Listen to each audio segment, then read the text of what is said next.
வணக்கம். நீங்கள் இணைந்திருப்பது இலங்கையின் முதற்தர செய்தி வழங்குனர் நியூஸ் பர்ஸ்டின் மதிய நேர பிரதான செய்திகளுடன் உங்களுடன் இணைந்து கொள்ளும் நான் கௌதமி நந்தமாலா.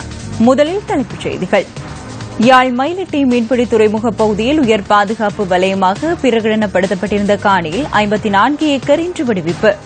டெங்கு நுளம்புகளை இல்லாதொழிப்பதற்கு பிடிஐ பாக்டீரியாக்களை பயன்படுத்துமாறு சுகாதார அமைச்சு அறிவித்துள்ளது.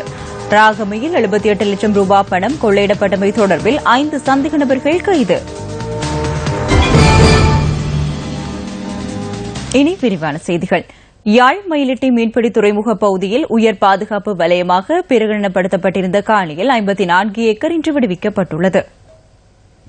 மயிலட்டி மீன்பிடி துறைமுகம் அடங்கலாக 54 ஏக்கர் காணி யாழ்ப்பாணம் பாதுகாப்பு தலைமையகத்தினால் மாவட்ட அரசாங்க அதிபர் நாகலிங்கம் வேதநாயகனிடம் கையளிக்கப்பட்டுள்ளதாக ராணுவ ஊடக பேச்சாளர் பிரிகேடியர் ரொஷான் செனவிரட்ன குறிப்பிட்டார். காணிகளை கையளிக்கும் உத்தியோகபூர்வ நிகழ்வு மயிலட்டி துறைமுகத்தில் இன்று முற்பகல் 10:30 அளவில் நடைபெற்றதாகவும் அவர் கூறியுள்ளார். விடுவிக்கப்பட்டுள்ள காணியில் 50 குடும்பங்கள் வரை மீள குடியமர்த்தப்பட உள்ளனர். மட்டக்களப்பு வாகரை கண்டலடி மாவீரர் துயிலும் இல்லம் அமைந்துள்ள வளாகம் இன்று துப்புரவு செய்யப்பட்டுள்ளது. யுத்தம் நிறைவடைவதற்கு முன்னர் தமிழீழ விடுதலை புலிகளால் பராமரிக்கப்பட்ட இந்த துயிலும் இல்லத்தில் உள்ள கல்லறைகள் யுத்தம் முடிவடைந்த பின்னர் பாதுகாப்பு படையினரால் இடித்து அழிக்கப்பட்டிருந்ததாக பிரதேச மக்கள் குறிப்பிட்டுள்ளனர். கண்டலடி, புளியங்கண்டலடி, வாகரை, பாலசேனை, கதிரவெளி போன்ற கிராம அபிவிருத்தி சங்கங்கள் இணைந்து இந்த மாவீரர் துயிலும் இல்லம் அமைந்துள்ள பகுதியில் உள்ள அடர்ந்த காடுகளை வெட்டி இன்று துப்புரவு செய்ததாக எமது பிராந்திய செய்தியாளர் குறிப்பிட்டார். தமிழ் தேசிய கூட்டமைப்பின் பாராளுமன்ற உறுப்பினர்கள் மற்றும் பொதுமக்கள் என பலரும் இணைந்து சிரமதான பணியை முன்னெடுத்துள்ளனர். நிர்மாண பணிகள் முன்னெடுக்கப்படும் பகுதிகள் மற்றும் பாரிய அளவில் நீர் தேங்கி காணப்படும் இடங்களில் டெங்கு குடும்பிகள் பரவாமல் இருப்பதற்கு பிடிஐ பாக்டீரியாக்களை இடுமாறு சுகாதார அமைச்சு அறிவித்துள்ளது. இந்த பாக்டீரியாக்களை பயன்படுத்துவது தொடர்பான ஆலோசனைகள் சுகாதார வைத்திய அத்தியட்சகர் அலுவலகத்தினூடாக அனுப்பி வைக்கப்பட்டுள்ளதாக சுகாதார சேவைகள் பணிப்பாளர் டாக்டர் ஜெயசுந்தர குறிப்பிட்டுள்ளார். எனினும் வீடுகளில் இந்த பாக்டீரியாக்களை பயன்படுத்த முடியாது எனவும் அவர் கூறியுள்ளார். வீடுகளில் நீர் தேங்கும் இடங்களை சுத்தப்படுத்தி நீரை அப்புறப்படுத்துமாறும் நுளம்பு குடும்பிகள் பரவக்கூடிய இடங்களை சுத்தப்படுத்துமாறும் சுகாதார சேவைகள் பணிப்பாளர் டாக்டர் ஜெயசுந்தர தெரிவித்துள்ளார். டெங்கு தொடர்பில் தற்போது ஆய்வுகள் முன்னெடுக்கப்பட்டு வருவதாகவும் அவற்றை எதிர்காலத்தில் பயன்படுத்த திட்டமிடப்பட்டுள்ளதாகவும் அவர் கூறியுள்ளார். வருடத்தின் இதுவரையான காலப்பகுதியில் 71,000 பேர் டெங்கு காய்ச்சலால் பாதிக்கப்பட்டுள்ளதாக தேசிய டெங்கு ஒழிப்பு பிரிவின் சமூக வைத்திய நிபுணர் பிரசீலா சமரவீர குறிப்பிட்டுள்ளார். இந்த காலப்பகுதியில் நாடளாவிய ரீதியில் 215 பேர் டெங்கு காய்ச்சலால் உயிரிழந்துள்ளனர். மேல் மாகாணம் மற்றும் ரத்தினபுரி, கேகாலை, புத்தளம், காலி, மாத்தறை உள்ளிட்ட பல மாவட்டங்களிலும் டெங்கு நோயாளர்கள் தொடர்ந்தும் அதிகரித்து வருவதாகவும் அவர் கூறியுள்ளார். டெங்கு நோயால் ஏற்படக்கூடிய உயிரிழப்புகளை தவிர்ப்பதற்கு ஜனாதிபதி செயலணி உள்ளிட்ட சுகாதாரத்துறையின் அனைத்து பிரிவுகளும் தொடர்ச்சியான செயற்றிட்டங்களை முன்னெடுத்து வருவதாகவும் சமூக வைத்திய நிபுணர் பிரசீலா சமரவீர தெரிவித்துள்ளார். ராகமையில் 78 லட்சம் ரூபாய் பணம் கொள்ளையிடப்பட்டமை தொடர்பில் 5 சந்தேக நபர்கள் கைது செய்யப்பட்டுள்ளனர். கொள்ளையிடப்பட்ட பணத்தில் ஒரு தொகை மேலே கைப்பற்றப்பட்டுள்ளதாக போலீஸ் ஊடக பேச்சாளர் போலீஸ் அத்தியட்சகர் ருவன் குணசேகர குறிப்பிட்டுள்ளார். கடவத்த பகுதியில் உள்ள அடை விற்பனை நிலையம் ஒன்றிலிருந்து வேனில் கொண்டு செல்லப்பட்ட 78 லட்சம் ரூபாய் பணத்தை 2 நாட்களுக்கு முன்னர் கார் ஒன்றில் வந்த சிலர் துப்பாக்கி முனையில் அச்சுறுத்தி கொள்ளையிட்டுச் சென்றனர்.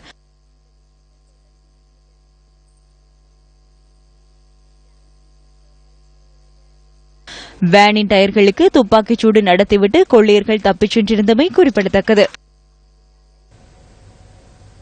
பதுளை பிரதேசத்தில் உள்ள ஹோட்டல் ஒன்றில் நடத்தப்பட்ட ஒருநாள் களியாட்ட நிகழ்வில் ஹெரோயின் உள்ளிட்ட போதைப் பொருட்களுடன் கைது செய்யப்பட்ட 29 சந்தேக நபர்களையும் நீதிமன்றத்தில் ஆஜர்படுத்த நடவடிக்கை எடுக்கப்பட்டுள்ளது.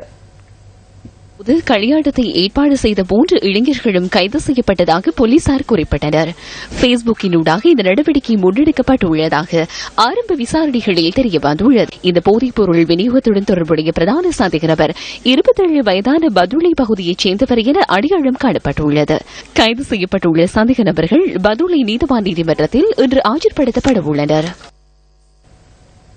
ஹியூமன் ஃபெபிலோமா என்ற வைரஸ் தடுப்பூசியை இன்று முதல் தேசிய நோய் தடுப்பு செயற்திட்டத்திற்கு அறிமுகப்படுத்த உள்ளதாக சுகாதார அமைச்சு தெரிவித்துள்ளது.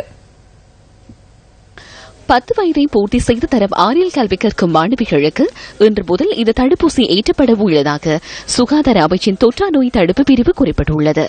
கர்ப்பப்பை புற்றுநோயை தடுக்கும் நோக்குடன் இந்த தடுப்பூசி ஏற்றப்பட உள்ளதாக டாக்டர் சமித கினிகி கூறியுள்ளார். நாட்டில் வருடம் ஒன்றில் சுமார் 1000 பெண்கள் கர்ப்பப்பை புற்றுநோய்க்கு உள்ளாவதாகவும் அவர் குறிப்பிட்டுள்ளார். எனவே இந்த நிலைமையை கட்டுப்படுத்துவதற்கு நீண்ட நாள் தீர்வாக காணப்படும் ஹியூமன் பெப்பிலோமா தடுப்பூசியை பெற்றுக் கொடுப்பதற்கு தீர்மானிக்கப்பட்டுள்ளதாக டாக்டர் சமித கினிகி தெரிவித்துள்ளார். நோயை கண்டறிவதற்கான ஆரம்பகட்ட சோதனைகளை மேற்கொள்ளுதல் மற்றும் நோய் தடுப்பூசிகளை பெற்றுக் கொடுத்தல் என்பன கர்ப்பப்பை புற்றுநோயை தடுப்பதற்கு உலகளாவிய ரீதியில் பின்பற்றப்படும் நடைமுறைகளாகும். கிண்ணியா பிரதேச செயலாளர் பிரிவுக்குட்பட்ட நடுவூற்று குளத்தை புனரமைத்து தருமாறு கோரி இன்று கவனீர்ப்பு போராட்டம் ஒன்று முன்னெடுக்கப்பட்டது. இந்த கவனீர்ப்பு போராட்டம் கிண்ணியா நடுவூற்று குளத்திற்கு முன்பாக இடம்பெற்றுள்ளதுடன் ஆர்ப்பாட்டத்தில் விவசாயிகள், கால்நடை வளர்ப்பாளர்கள் உட்பட பலர் கலந்து கொண்டனர். நடுவூற்று குளத்தை ஆழப்படுத்துவதோடு கிண்ணியா பிரதேசத்தில் உள்ள அனைத்து குளங்களையும் புனரமைத்து தருமாறு போராட்டத்தில் ஈடுபட்டவர்கள் கோரிக்கை விடுத்தனர். கிண்ணியா பிரதேச செயலகத்துக்குட்பட்ட இந்த நடுவூத்துக்குளம் பல காலமாக புனரமைக்கப்படாமல் இருக்கின்றது. அது மட்டுமல்லாமல் 1962ஆம் ஆண்டு இந்த பகுதியிலே பல குளங்கள் அமைக்கப்பட்டு வந்திருக்கின்றன. எனவே இந்த பகுதியில் உள்ள ஒரு குளங்களாவது புனரமைக்கப்படவில்லை. கடந்த காலங்களிலே அமைக்கப்பட்ட குளங்கள் அன்று வரையிலிருந்து இன்று வரைக்கும் புனரமைக்கப்படவில்லை. நாட்டின் மொத்த தேசிய உற்பத்திக்கு பெரும் பங்களிப்பு வழங்கும் மலையக மக்கள் தொடர்ந்தும் வாழ்க்கையில் பெரும் சிரமங்களை எதிர்கொள்கின்றனர். அக்கரைப்பத்தனை உட்லோக் தோட்ட மக்கள் பிரதான வீதியில் இருந்து தமது கிராமத்துக்கு செல்ல கட்டாயமாக இந்த பாலத்தை கடந்தே செல்ல வேண்டும். 30 வருடங்களுக்கு முன்னர் நிர்மாணிக்கப்பட்ட இந்த பாலத்தை தோட்டத்தைச் சேர்ந்த 500க்கும் மேற்பட்ட மக்கள் பயன்படுத்துகின்ற போதிலும் இன்று பாலம் பாதுகாப்பின்றி துருப்பிடித்து காணப்படுகிறது. மழைக்காலங்களில் இந்த பாலம் நீரில் மூழ்கி விடுவதால் மாணவர்கள் பாடசாலைக்கு செல்வதில்லை என்றும் பிரதேச மக்கள் தெரிவிக்கின்றனர். கம்பி மட்டத்துக்கு வரும்போது இதில் இருக்க சின்ன ரோட்டில் தண்ணீர் சவதி ஆகிடுது. சவதி ஆகும்போது மக்கள் பிள்ளை ஸ்கூல் பாடசாலை பிள்ளைய வலிக்கு விழுந்துருது. ஒரு சீருடை எல்லாம் மீனா போய் அன்றைக்கி ஸ்கூலுக்கு அவங்களுக்கு இல்லாமல் போயிடுது. குறிப்பிட்ட A-level செய்கிற டெஸ்ட் எக்ஸாம் இந்த டைமில் கூட அப்படி நடந்து போயிடுது. குறிப்பிட்ட இந்த பாலத்தை பிரதானம்னு சொன்னால் மிளகுசேனை, சென்ட்ரல் கிளாஸ், நல்ல தண்ணி, குடமல்லி, உருளையக்கர், பச்சை பங்காளாய் அனைத்து மக்களும் பிரதான வைத்தியசாலைக்கு போகிற பாதை இது. இவ்வளோ காலமாக வச்சு செய்கிறாங்கன்னா இன்னும் செஞ்ச பாடுனா இல்லை. எங்கள் பாலம் இட்டு போகிற நிலைமையில இருக்குது. பாலத்துக்கு மேலே மழை பெஞ்சா பாலத்துக்கு மேலே ஒரு 2-3 அடிக்கு மேலே தண்ணி வந்துருக்கு.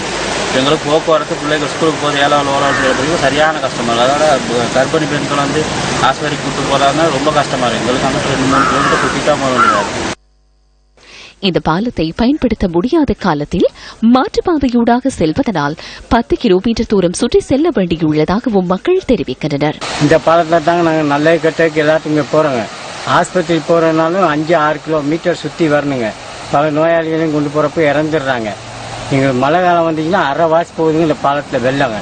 நாங்களும் எத்தனை அரசியல்வாதிகிட்ட சொல்லிட்டோம், இது வரைக்கும் செஞ்சு கொடுத்த பாடு இல்லைங்க. தேர்தல் காலத்தில் பாலத்தை அமைத்து தருவதாக வாக்குறுதி அளிக்கும் அரசியல்வாதிகள் பின்னர் அதனை மறந்து விடுவதாகவும் மக்கள் கவலை தெரிவிக்கின்றனர். 43வது தேசிய விளையாட்டு விழாவின் சைக்கிள் பந்தயத்தின் மேல் மாகாணத்தின் SAS டிமிந்தர் ஆடவர் பிரிவில் முதலிடத்தை கைப்பற்றினார். இதன் மகளிர் பிரிவின் முதலிடத்தை வடமேல் மாகாணத்தின் PS பிரியதர்ஷினி தன்வசப்படுத்தியுள்ளார். 43வது தேசிய விளையாட்டு விழாவின் சைக்கிள் பந்தயம் இம்முறை மகியங்கனையில் நடைபெற்றது. ஆடவர் மற்றும் மகளிர் பிரிவுகளில் பந்தயம் நடைபெற்றதோடு அதில் 200 வீர வீராங்கனைகள் போட்டியிட்டனர். விறுவிறுப்பாக நடைபெற்ற இந்த சைக்கிள் பந்தயம் 3 மணித்தியாலங்கள் 31 நிமிடங்கள் 19 செகண்ட்கள் நீடித்தது. ஆற்றலை வெளிப்படுத்திய SAS நிமிந்து முதலிடத்தை கைப்பற்றினார். 2ஆம் இடத்தை மேல் மாகாணத்தின் MAD மெடோன்ஷா பெற்றார். மகளிர் பிரிவில் PSS பிரியதர்ஷினி முதலிடத்தை கைப்பற்றினார். அதற்காக அவர் 1 மணித்தியாலம் 54 நிமிடங்கள் மற்றும் 35 செகண்ட்களை எடுத்துக் கொண்டார். மகளிர் பிரிவில் 2ஆம் இடத்தை வடமேல் மாகாணத்தின் தினேஷா திலருக்ஷி பெற்றார். இதேவேளை சைக்கிள் பந்தயத்தின் ஒட்டுமொத்த சாம்பியன் பட்டத்தை வடமேல் மாகாண அணி சுவீகரித்தது. மகளிர் பிரிவில் ஒட்டுமொத்த சாம்பியன் பட்டம் மேல் மாகாண அணிக்கு உரித்தானது. இத்துடன் நியூஸ் ஃபர்ஸ்டின் மதிய நேர பிரதான செய்திகள் நிறைவடைகின்றன. நமது அடுத்த மணித்தலை செய்திகளை 2:25க்கு எதிர்பாருங்கள். வணக்கம்.